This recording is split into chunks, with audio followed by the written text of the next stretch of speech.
sadona utkalo klemgwa ambalma wa bisimila malakchuka don kibaru keneka bi kibaram no mambulo kada kuloka ore kafo baki obena ke tenendo utkalo klemgwan saba katabla alam sadona utkalo klemgwan woro kibaram sirama uluko ne ayere kafo ministre mbeni aleka baranya shilino kalango nyene bolima o yesebenke kabela jilna donia kafo ko baki bena damne tenendo utkalo klemgwan saba nigata kunche alam sado utkalo klemgwan woro mali fantan nan bela jelen kono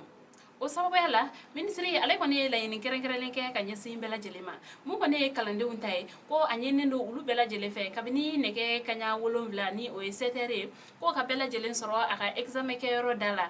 ka soro fene uga sebe mbubulu ni ule uga carte wi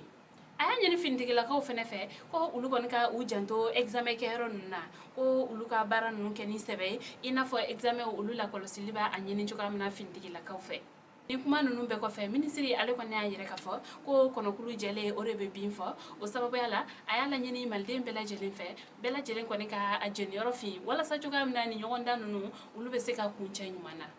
nambora ya ameta duanza ayire la ka fo ko bingal ke wale do tara ka nyesi mali finiti kuma ni yoroko falena ni ayire la ka fo ko ma tan kele nyokona ulu bonela unina kawla dunya ka fo alam sado utukalo kletan konotom mali finiti ka ulu konto uga lakana barawla duanza marabulo konnala no kara aleni boni chelala mali finiti ulu konika bolma fe yele na dugu jugoro mugudo kan yoroko falena ni ochila ni uye kam godo koni bana ube mene muna ni beko fe jatike wale tabo ulu fene nana kana mugu jugu wili ni finiti nununa akasara ko ni be frale nyogon kan ayere la ka fo ko mo tan kele nyogona ulu bonela unina ko matan ulu yere fene jogina ko sebe ambe wakati mna iko sisa mamunu nye ni bara jogin ko nike amasiga do mo kele munundo ga kibara were mana bo ko fe amboda okuluka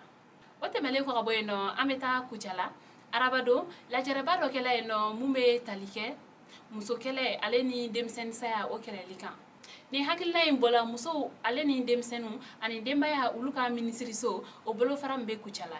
uko horo maru baga kera oni famille ni oye banyuma ke to mu kon be muso de makosabe ale ni uga faso de jakulu do be no ni uko mako appui au groupe ruro ni jakulu nu nye u faga fara nyokonka muso chasir le mbiduru nyokona ale ni shifin jakulu do ale ni dine nyama do nunu fara la nyokonka nuka hakilina fale konike muso ka bangeli koka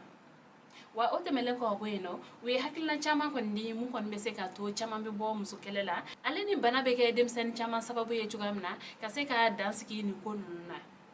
nambora amita mali chama chebulo la tomia bingal ke wale do tara ka nyesi e tomia prefecture ma ale ni mali telephone sodo ka antenne doma kibara mun serama ulle ya yere ka fo che marfatiki do ko ulle bingal ke wale ta ka nyesi e mafune kauma tomia marala nuka ni bingal ke wale insenfe sous préfet ale ka baraga yoro ni bingal ke lan ko ni tasma bla yena ka yembe jeni ale ni telephone soro kon fene be no luka antenne do uklala kata tasma bla o yere fene la ngani bingal ke wale insenfe ayere la ka fo ko mo ni matwala nga ha abolo minantien o ko ni barka buyana ambalma o ni ne kuya o ka bidon ke baro e kada o kluka ani che aka kloma jola o kambe anyogona were